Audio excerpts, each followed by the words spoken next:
The dust-choked wind carried a fortune-seeker's dream across the Wyoming Territory in 1875, but for Vivian Thornton, it only brought the suffocating reality of her father's final scheme. She stood at her bedroom window, clutching the telegram that had sealed her fate. Her father had gambled away their ranch and offered her hand in marriage to settle the debt. "I won't be bartered away like cattle," Vivian whispered, her knuckles white around the crumpled paper. At 22, she had weathered her father's gambling addiction for years, covering his losses with her earnings from selling handcrafted leather goods. But this time, Maxwell Thornton had gone too far. Beyond the window, the summer sun cast long shadows across Willow Creek's main street. The town had sprung up around the mining operations 10 years prior, and though small, it offered enough vice to keep her father occupied and enough honest work to keep her fed. Vivian had grown up learning to ride, shoot, and survive in this unforgiving land after her mother's death when she was just 12. She'd become as tough as the leather she worked with, but her father's latest betrayal cut deeper than any knife. "Pack your things," Maxwell commanded, bursting through her bedroom door.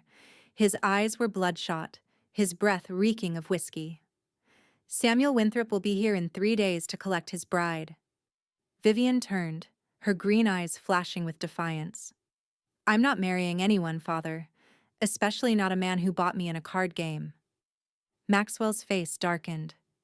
"You don't have a choice, girl. Winthrop owns half the mining operations from here to Denver. He's willing to forgive my debt and save this house if you become his wife." "I didn't create this debt," Vivian countered, "and I won't pay for it with my life." "You'll do as you're told," Maxwell roared, slamming his fist against the doorframe. "For once, your stubbornness might actually benefit this family." Vivian felt the familiar surge of anger and disappointment. "We haven't been a family since Mother died." Maxwell's expression hardened. 3 days, Vivian. Get ready to be Mrs. Winthrop, or we'll both be thrown into the street." He turned and stumbled away, leaving Vivian alone with her fury and fear. That night, Vivian slipped from her bed and pulled her leather satchel from beneath the floorboards. Inside lay her savings, nearly $200 earned from her craftsmanship, along with a small silver locket containing her mother's portrait. She dressed quickly in her riding clothes, strapped her mother's revolver to her hip, and crept downstairs. The house was silent except for her father's thunderous snoring from the parlor where he'd passed out hours earlier. Vivian hesitated, a lifetime of dutiful daughterhood making her falter. Then she remembered Samuel Winthrop, a man 30 years her senior with a reputation for cruelty to his workers and his previous 2 wives, both now deceased under circumstances the town whispered about, but never questioned aloud. With newfound resolve, Vivian slipped out to the stables and saddled Willow, her chestnut mare. "We're leaving, girl," she whispered, stroking the horse's velvety muzzle. "I'll be damned if I'll be sold like a prize heifer." As dawn broke over the eastern horizon, Vivian Thornton was already miles from Willow Creek, riding hard toward the promise of freedom in the vastness of the Wyoming Territory. Jake Lawson wiped sweat from his brow as he pushed the stubborn steer back toward the herd. At 25, he'd been working cattle for over a decade, his sun-browned skin and calloused hands testimony to the harsh life he'd chosen. The son of a Kansas farmer, Jake had headed west at 17 seeking adventure and found it on the open range. Now he rode as trail boss for the Diamond Bar Ranch, driving 2,000 head of cattle to the railhead in Cheyenne. The outfit was 3 days out from their destination, the men tired and the cattle restless after the long drive from Texas. "Rider coming in fast." "Boss?" called out Billy, the youngest hand, pointing toward a dust cloud approaching from the south. Jake squinted against the sun. "Keep the herd moving, I'll see who it is." He spurred his horse toward the approaching rider, his hand instinctively resting on his colt. As the distance closed, Jake was surprised to see a woman astride a lathered chestnut mare. She rode well but looked exhausted, her auburn hair falling loose from what had once been a neat braid. She pulled her horse to a halt when she spotted him, uncertainty crossing her face. "Madam," Jake called, tipping his hat. "You all right?" "I'm fine," she replied, though her voice trembled slightly. "Just passing through." Jake took in her dusty riding clothes and the satchel tied to her saddle. She had the look of someone running from something or someone. "Passing through to where, if you don't mind my asking?" "There's nothing but open country for 50 miles in the direction you're headed." The woman straightened in her saddle, her chin lifting defiantly. "That's my business, sir." Jake nodded, respecting her spirit even as concern grew. "Fair enough, but your horse looks ready to drop, and nightfall's coming. We've got a camp set up ahead. You're welcome to rest there, get some hot food." She hesitated, weighing her options. After a moment, she asked, "And who exactly is we?" "Diamond Bar Outfit. 20 men, 2,000 head of cattle, and me, Jake Lawson, trail boss." He gestured toward the dust cloud in the distance. "We're driving to Cheyenne, 3 days out." Relief flickered across her face at the mention of Cheyenne. "I'm Vivian Thornton," she offered, her tone softening slightly. "And I would appreciate a meal, Mr. Lawson. It's been a long day." As they rode toward the camp, Jake noticed how Vivian kept glancing over her shoulder, as if expecting pursuit. "You running from someone, Miss Thornton?" he asked finally. Vivian's posture stiffened. "I'm traveling to visit my aunt in Cheyenne," she replied, the lie evident in her voice. Jake didn't press, but his instincts told him there was more to her story. As they reached camp, curious glances met them from the cook fire where the crew was gathering for supper. "Boys, this is Miss Thornton," Jake announced. "She'll be joining us for a meal before continuing her journey." Cookie, the weathered old camp cook, nodded respectfully to Vivian. "Madam, you're welcome to whatever we've got. Ain't much, but it's hot." "Thank you," Vivian replied, dismounting with grace despite her obvious fatigue. "I appreciate your hospitality." While Vivian ate a plate of beans and biscuits, Jake noticed how the men kept their distance, respecting the rare presence of a lady in their midst. He also couldn't help noticing her fine features, now that the trail dust was wiped away, high cheekbones, determined green eyes, and a quiet dignity, despite her obvious distress. As night fell and the camp settled, Jake approached Vivian where she sat apart from the men, staring into the fire. "Miss Thornton, I've had the boys set up a separate sleeping area for you behind the chuck wagon. It's not much privacy, but it's the best we can offer." "You're very kind, Mr. Lawson," she said, looking up at him. "But I should continue on." Jake shook his head. "Not at night, you won't. These plains are dangerous enough in daylight. There are wolves, not to mention bandits who'd think nothing of robbing a lone woman." He paused, then added quietly, "Whatever you're running from will still be there in the morning, but at least you'll face it rested." Vivian's eyes widened in surprise at his perception, then narrowed with suspicion. "What makes you think I'm running?" Jake settled beside her, keeping a respectful distance. "I've been on the trail most of my life, Miss Thornton. I know the look of someone fleeing trouble." He stoked the fire with a stick. "I won't pry, but if you're headed to Cheyenne, we're going that way.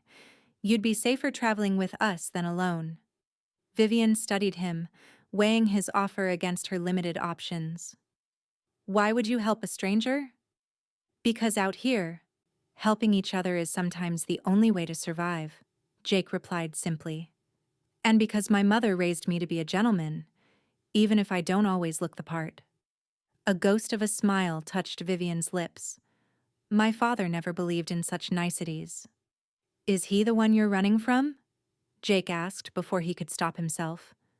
Vivian turned back to the fire. "Not exactly. I'm running from the man he's trying to sell me to." Jake's expression hardened. "Sell you?" "My father lost our ranch in a poker game," Vivian explained, the words tumbling out now that she'd started. "To settle the debt, he offered my hand in marriage to Samuel Winthrop, the mining magnate." Old Winthrop? Jake exclaimed. He's got to be 50 if he's a day.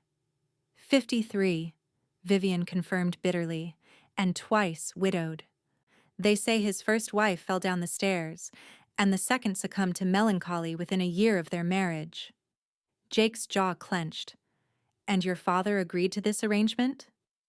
Enthusiastically, Vivian replied. Winthrop promised to forgive the debt and allow father to continue living in our home. She sighed. I've been covering for father's gambling for years, but this time he went too far. I won't be part of his bargain. No, Jake agreed firmly. You're not a deal to be made. No woman should be traded like property. Vivian looked at him with genuine gratitude, surprised by his response. Many men would have sided with her father's right to arrange her marriage. Thank you for understanding, Mr. Lawson. Jake, he corrected. And understanding doesn't take much, just a basic respect for people. He stood, dusting off his pants. Get some rest, Miss Thornton. You're welcome to ride with us to Cheyenne if you'd like. Vivian, she replied, and I believe I would like that very much. As Jake walked away, Vivian felt a strange lightness in her chest, the first glimmer of hope since receiving her father's terrible news. Morning brought with it a sense of urgency as Jake readied the outfit for another day's drive. Vivian had slept poorly, plagued by dreams of being pursued across endless plains. When she joined the men for breakfast, Jake noticed the dark circles beneath her eyes but said nothing. We should reach the North Platte by nightfall, he told her, handing her a tin cup of coffee. From there, it's 2 more days to Cheyenne. Do you think they'll follow me? Vivian asked quietly. Jake considered. Depends on how much your father stands to lose, and how much Winthrop wants you. Vivian shuddered. Winthrop doesn't want me, he wants what I represent. A young wife to bear him heirs and enhance his standing in society. She took a sip of the strong coffee. Father will certainly send someone after me. He can't afford to lose Winthrop's favor. Well, they'll have to get through 20 cowboys first, Jake assured her. And me. By midday, Jake's prediction proved accurate. Billy rode up hard from his position as rear guard, his young face tense with concern. Riders, boss, he reported. 3 of them, coming fast from the south. Jake cursed under his breath and turned to Vivian. Stay with Cookie and the wagon. I'll handle this. Vivian grabbed his arm. If it's Winthrop's men, they won't give up easily. He's used to getting what he wants. So am I, Jake replied with a grim smile. He called to his segundo. Martinez, keep the herd moving. I'm going back to greet our visitors. Jake rode to meet the approaching riders, positioning himself strategically so they would have to stop or risk seeming aggressive. As they drew closer, he recognized the lead man as Harlan Dobbs, Winthrop's chief enforcer, a man known for his brutal efficiency. Afternoon, gentlemen, Jake called when they were within earshot. Something I can help you with? Dobbs pulled his horse to a stop, his cold eyes assessing Jake. We're looking for a woman. Runaway from Willow Creek. Her father's mighty worried about her. Is that so? Jake replied, keeping his tone casual. Don't recall seeing any runaways, just my outfit heading to Cheyenne. Funny, Dobbs said, because we tracked her straight to your camp. He leaned forward in his saddle. Mr. Winthrop would consider it a personal favor if you handed over Miss Thornton. He's prepared to pay handsomely for her safe return. Jake's expression didn't change, but his voice cooled. Sounds to me like Miss Thornton isn't lost, she left of her own accord. And a woman has the right to choose where she goes and who she marries. This ain't about rights, Dobbs sneered. It's about business. Her father made a deal. She's not a deal to be made, Jake stated flatly, and she's not here for you to collect. Dobbs's hand moved toward his gun. I think you're lying, cowboy, and Mr. Winthrop doesn't like people interfering in his affairs. Before Dobbs could clear his holster, Jake's Colt was already drawn and aimed. I wouldn't, he advised quietly. I've got 20 men who don't take kindly to threats against their trail boss, or a lady under our protection. Dobbs froze, noting the rifle barrels now visible from several nearby riders who had circled back at the first sign of trouble. He slowly moved his hand away from his weapon. "This isn't over," he warned.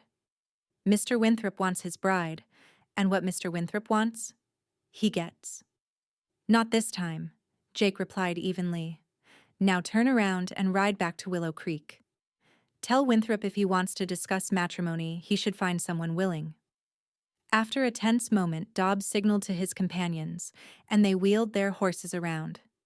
"We'll meet again, Cowboy," Dobbs called over his shoulder. "Looking forward to it," Jake murmured, watching until they disappeared over the horizon. When he returned to the herd, Vivian was waiting anxiously by the chuck wagon. "Was it them?" she asked. Jake nodded.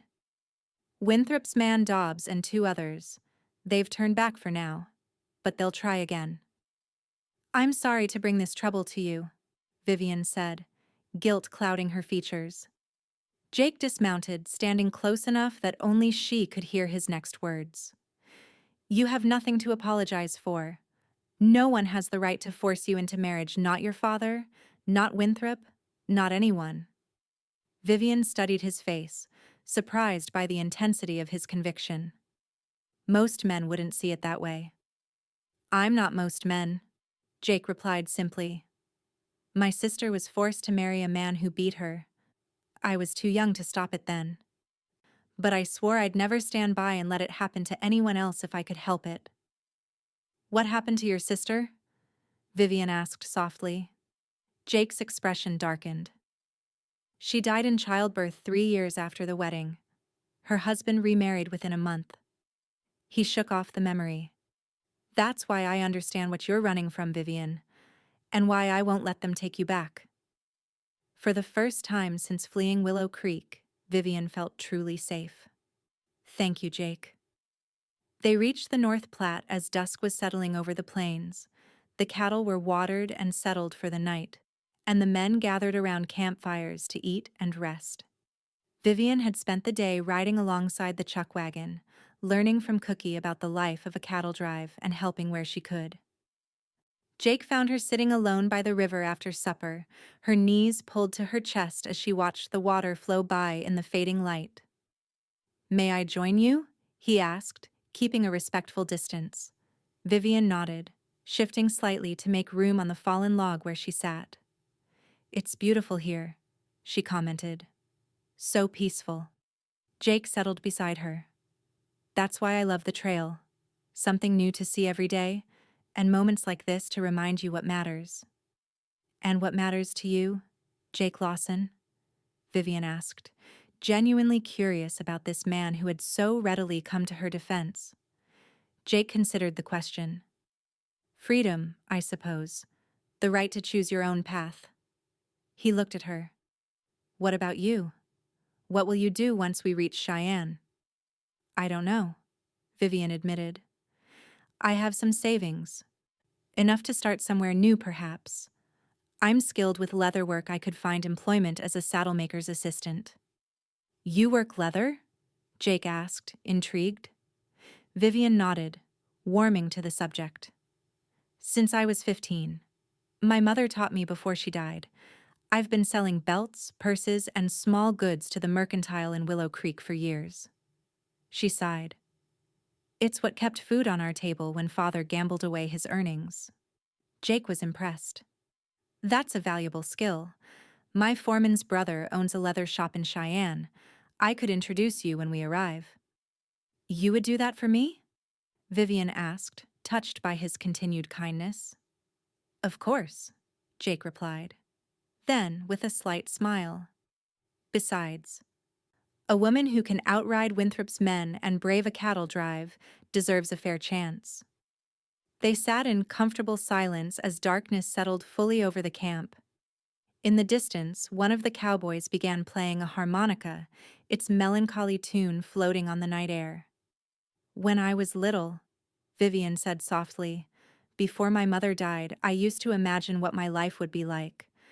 I never dreamed I'd end up fleeing an arranged marriage with a herd of cattle. Jake chuckled. Life has a way of surprising you. Yes, Vivian agreed, looking at him in the dim moonlight.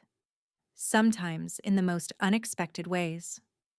Their eyes met, and something unspoken passed between them, a recognition of kindred spirits finding each other against impossible odds. Before either could speak, Martinez approached from the camp. Boss, he called. Riders coming from the east. Jake stood immediately, his hand going to his gun. Winthrop's men again? Martinez shook his head. Don't think so. Looks like a cavalry patrol. Relief washed over Jake. Stay here, he told Vivian. I'll see what they want. The patrol consisted of a lieutenant and 6 soldiers from Fort Laramie. They had come to warn the cattle drives in the area about increased bandit activity along the trail to Cheyenne. 3 stagecoaches robbed in the past week, the lieutenant explained. The gang's growing bolder. We're advising all outfits to travel armed and alert. Jake thanked him for the warning, and the patrol continued on their route. When he returned to Vivian, her face was tight with worry. More trouble? She asked. Nothing to do with your situation, Jake assured her. Just bandits in the area. We'll keep a careful watch. Vivian nodded, but her anxiety remained visible. I feel as though I've brought nothing but problems to you and your men. Nonsense, Jake replied firmly. Bandits are part of the territory. As for Winthrop's men, they're the problem, not you. He offered her his hand. Come on, it's getting late. We've got another long day tomorrow. As Vivian placed her hand in his, Jake felt an unexpected jolt of awareness. Her hand was smaller than his, but strong and calloused from her leather work. It fit perfectly in his grasp, and he found himself reluctant to let go when they reached her sleeping area. Good night, Vivian, he said softly. Good night, Jake, she replied, her voice equally quiet. And thank you again for everything. Jake nodded and turned away. But the feeling of her hand in his lingered long into the night. Dawn broke with a sliver of red on the eastern horizon, promising heat for the day ahead. The outfit was preparing to move out when a shot rang out from the northern ridge, followed by a volley of gunfire. Bandits! Martinez shouted as men scrambled for cover and weapons. Jake raced to the chuck wagon where Vivian had been helping Cookie prepare breakfast. Stay down, he ordered, pulling her behind the wagon's heavy wooden frame. 6 riders charged down from the ridge, firing indiscriminately at the camp. Jake's men returned fire, forcing the bandits to swerve their approach. 2 fell from their saddles, but the remaining 4 continued their charge, aiming for the remuda where the outfit's horses were gathered. They're after the horses, Jake called to Martinez. Don't let them near the remuda. As 3 cowboys moved to protect the horses, Jake saw one of the bandits break away, heading straight for the chuck wagon. With horror, he realized the man had spotted Vivian. Before Jake could react, Vivian drew the revolver from her belt and fired with surprising accuracy. The bandit clutched his shoulder and veered away, but not before loosing a shot that splintered the wagon wheel inches from where they crouched. Jake stared at Vivian in astonishment. Where did you learn to shoot like that? My mother believed a woman alone needed to protect herself, Vivian replied, her hands steady as she reloaded. Father never knew she taught me. The firefight was brief, but intense. When it was over, 2 bandits lay dead, and the others had fled back into the hills. One of Jake's men had taken a bullet in the arm, but would recover. You handled yourself well, Jake told Vivian as they helped Cookie right the overturned coffee pot. Most women I know would have been screaming or fainting. Screaming attracts attention, and fainting leaves you vulnerable, Vivian replied matter-of-factly. Neither seemed like good options. Jake laughed, a genuine sound of surprise and admiration. You're something else, Vivian Thornton. The day's drive proceeded without further incident, but the bandit attack had put everyone on edge. Jake doubled the night guard and kept the cattle closer to camp than usual. As they ate supper, The conversation inevitably turned to what awaited them in Cheyenne. "What will you do after you deliver the herd?" Vivian asked Jake. "Collect payment? Pay the men? Take a real bath?" Jake replied with a smile. "Then head back to the Diamond Bar for the winter. Mr. Davidson keeps me on as foreman when we're not on the trail." "You like that life? Moving between the ranch and the trail?" Vivian inquired. Jake nodded. "For now. Eventually, I'd like my own spread. I've been saving for years, nearly have enough for a small ranch in the Nebraska Territory." He looked at her curiously. "What about you? Will you stay in Cheyenne?" Vivian considered. "I'm not sure. I need to be far enough from Winthrop's influence to be safe." She sighed. "Perhaps Denver. I've heard there are opportunities there for skilled crafters." Jake felt an unexpected pang at the thought of her traveling even farther away. Over the past 2 days, he'd grown accustomed to her presence, her sharp observations, her quiet strength, the way she tackled each task with determination. The idea of saying goodbye in Cheyenne suddenly seemed wrong somehow. "You could come to Nebraska," he suggested before he could stop himself. "When I get my ranch, I mean. There'd be plenty of work for a skilled leather worker. Every ranch needs saddles, bridles, boots." Vivian looked at him in surprise, a flush creeping up her cheeks. "That's very kind of you, Jake. But it might be a while before you have your ranch." "True," he acknowledged, suddenly embarrassed by his impulsive offer. "Just something to consider." An awkward silence fell between them until Cookie called for help with the dishes, giving Vivian an excuse to slip away. Jake watched her go, confused by the strange tightness in his chest and the direction his thoughts had taken. That night, as he took his turn on guard duty, Jake found himself replaying every conversation he'd had with Vivian. He'd known her only 3 days, yet she'd made an impression unlike any woman he'd ever met. Her courage in fleeing a forced marriage, her skill with both leather and firearms, her willingness to work alongside the men without complaint, all spoke to a character that resonated deeply with his own values. Was it possible to develop feelings so quickly? And even if it was, what right did he have to complicate her life further when she was already fleeing one unwanted suitor? The following day brought them within sight of the mountains that marked the approach to Cheyenne. The cattle sensed the nearing end of their journey and moved more eagerly, requiring less prodding from the tired cowboys. Vivian rode beside Jake at the head of the herd, her borrowed hat pulled low against the midday sun. They had spoken little since his impulsive suggestion the night before, but the silence between them wasn't uncomfortable. "We should reach Cheyenne by tomorrow afternoon," Jake finally said. "I sent Billy ahead to alert the stockyards of our arrival." Vivian nodded. "Thank you for allowing me to travel with your outfit. I know it wasn't part of your plans." "Plans change," Jake replied simply. "Sometimes for the better."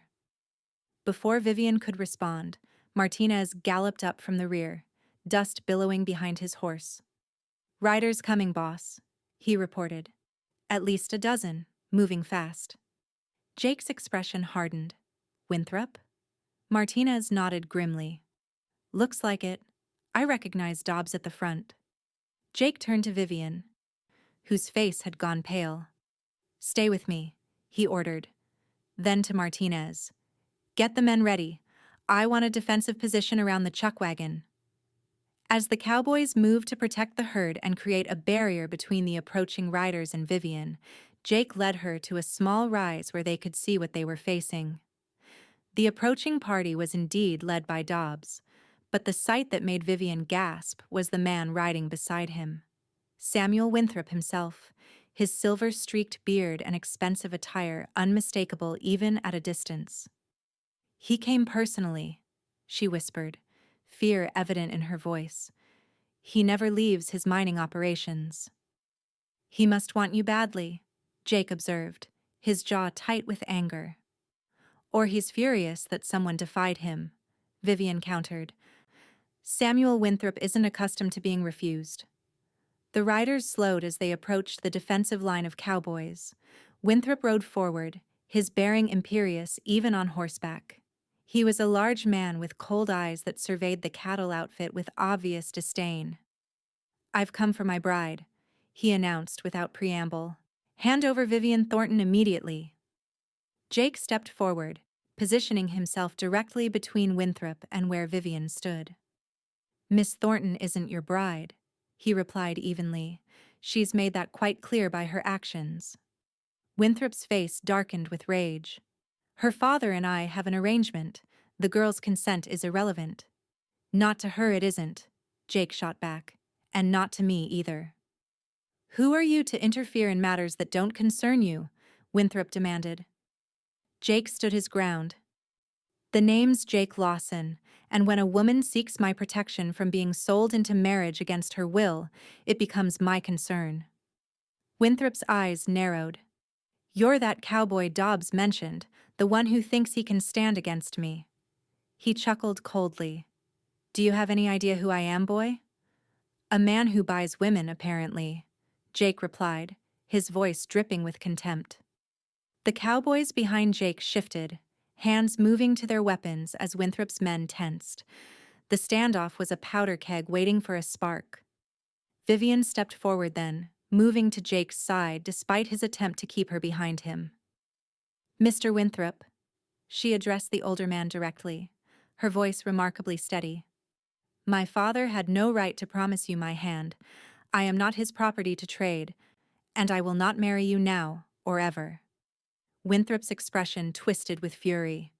"You ungrateful little—" "Careful," Jake warned, his hand hovering near his pistol. Winthrop glared at them both. "This is absurd. I paid good money to settle your father's debts, girl. You owe me." "She owes you nothing," Jake stated firmly. "Her father's debts are his own. Vivian is free to choose her own path." "And I choose freedom," Vivian declared. "Not a cage, no matter how gilded." Winthrop's face reddened with rage. "Dobbs," he barked, "take the girl. Kill anyone who interferes." Before Dobbs could move, 20 rifles cocked in unison as Jake's men prepared to defend their position. The sound gave Winthrop's party pause. "Think carefully, Winthrop," Jake advised. "Are you willing to die for a woman who doesn't want you? Because my men and I are willing to fight for her right to choose." A tense silence fell over the standoff. Winthrop's eyes darted between the determined faces of the cowboys and Vivian's defiant stance beside Jake. For the first time, uncertainty crossed his features. "This isn't over," he finally spat. "No one defies Samuel Winthrop without consequences." "Perhaps it's time someone did," Jake replied calmly. "Now turn around and ride back to Willow Creek. Find yourself a willing bride if such a woman exists." The insult landed visibly, but Winthrop controlled his temper. "Come, Dobbs," he ordered. "We're wasting time with these cattle rustlers." As they turned to leave, Winthrop called back. "You'll regret this, Lawson. And you, Vivian, when you're destitute and starving, remember what you turned down." "I'll remember my dignity," Vivian replied, "and the price was worth it." They watched as Winthrop's party rode away, the tension gradually easing from the air. Only when they had disappeared from sight did Jake allow himself to release the breath he'd been holding. "You were magnificent," he told Vivian quietly. "Standing up to him like that." Vivian's brave facade crumbled slightly. "I was terrified," she admitted. "Winthrop isn't a man who forgives being humiliated." Jake nodded grimly. "Which means we need to get you to Cheyenne and then somewhere he can't find you easily." "Denver," Vivian said with resignation. "As we discussed." Jake looked at her for a long moment, then shook his head. "Or you could come with me to Nebraska when the drive is done." Vivian stared at him. "Jake." Just listen," he cut in. "I know we've only known each other a few days, but in that time, I've seen your courage, your skill, your determination. I admire those qualities, Vivian. I admire you." He took a deep breath. I'm not proposing marriage that would make me no better than Winthrop, expecting you to commit to a man you barely know. But I am offering a partnership. A partnership? Vivian echoed, confusion evident in her eyes. Jake nodded earnestly. I've been saving for my ranch for years. With your leatherwork skills and my cattle experience, we could build something real together. Something honest. He reached for her hand. And if, over time, our partnership grows into something more, well, that would be for us to decide. Together. Vivian looked down at their joined hands, then back at Jake's face. Open, honest, hopeful. You're not like any man I've ever met, she said softly. Is that a good thing? Jake asked with a nervous smile. I believe it is, Vivian replied, squeezing his hand. And your offer is tempting. But? Jake prompted, sensing her hesitation. Vivian sighed. But Winthrop won't give up easily. I don't want to bring his vengeance down on you or your future ranch. Jake's expression hardened with determination. Let him try. Some things are worth fighting for, Vivian. Freedom. Choice. His voice softened. You. The simple declaration hung in the air between them, heavy with meaning. Vivian felt a warmth spreading through her chest that had nothing to do with the summer heat. I think, she said slowly, that I would like to see Nebraska. Jake's face broke into a grin that transformed his weather-beaten features. Really? Vivian nodded, her own smile growing. Really. A partnership sounds right. That evening, as the outfit made camp for their final night on the trail, there was a lightness to the atmosphere despite the day's confrontation. The men sensed the shift between Jake and Vivian, offering knowing smiles and good-natured teasing that made Vivian blush and Jake pretend to scowl. After supper, they walked together to a small creek that ran near the camp, the setting sun painting the landscape in hues of gold and amber. What will your employer think of you bringing home a partner instead of just his cattle payment? Vivian asked as they settled on the bank. Jake chuckled. Mr. Davidson's been telling me to find a good woman for years. Says I'm too serious. He glanced at her. He'll like you. Especially when he sees how well you handle a gun. Vivian laughed, a free sound that made Jake's heart skip. I'm not sure that's the traditional quality men look for in women. I'm not interested in traditional, Jake replied. I'm interested in you exactly as you are. Their eyes met, and this time there was no interruption, no danger to pull them apart. Jake leaned forward slowly, giving Vivian every opportunity to pull away. She didn't. Instead, she closed the distance between them, her lips meeting his in a kiss that felt like coming home after a long journey. When they finally separated, both slightly breathless, Jake rested his forehead against hers. I think Nebraska is going to be very lucky to have you, Vivian Thornton. Vivian smiled. And I think I'm very lucky to have found you, Jake Lawson. Even if it took my father's terrible gambling and a near-forced marriage to bring us together. Sometimes the worst circumstances lead to the best outcomes, Jake observed, tucking a strand of hair behind her ear. Though, I wish you hadn't had to go through all that. It was worth it, Vivian said simply. To find someone who sees me as a person, not property, who believes I'm not a deal to be made, but a partner to be cherished. Jake kissed her again, sealing their new understanding with a promise that needed no words. As the stars appeared above the Wyoming plains, two people who had been searching for freedom found it in each other's arms, their futures intertwined like the braided leather of Vivian's craftwork, separate strands made stronger together. The following autumn found Vivian and Jake standing on the porch of their newly built cabin in Nebraska Territory. The modest ranch house overlooked rolling grasslands where a small herd of cattle, the beginnings of their own operation, grazed peacefully. What shall we call it? Jake asked, his arm around Vivian's waist as they surveyed their land. Vivian considered, then smiled. Freedom Ranch. she suggested. To remember how we began. Jake nodded, pressing a kiss to her temple. Perfect. Inside the cabin, Vivian's leatherworking tools were arranged neatly on a workbench Jake had built for her. Orders from neighboring ranches were already coming in, her reputation for quality craftsmanship spreading quickly through the territory. They had married in the spring, a small ceremony in Cheyenne witnessed by Jake's trail outfit and the shopkeeper who had given Vivian her first commission. There had been no word from Winthrop or her father, though occasionally Vivian still glanced over her shoulder, a habit born of months of wariness. "Do you ever regret it?" Jake asked that evening as they sat before the fire. "Leaving everything behind?" Vivian shook her head, her auburn hair shining in the firelight. "I left nothing worth keeping except my mother's locket and my skills." She reached for his hand. "And I found everything worth having."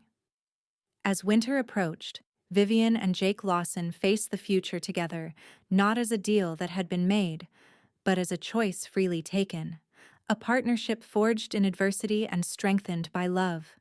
And in that freedom, they found the greatest fortune of all.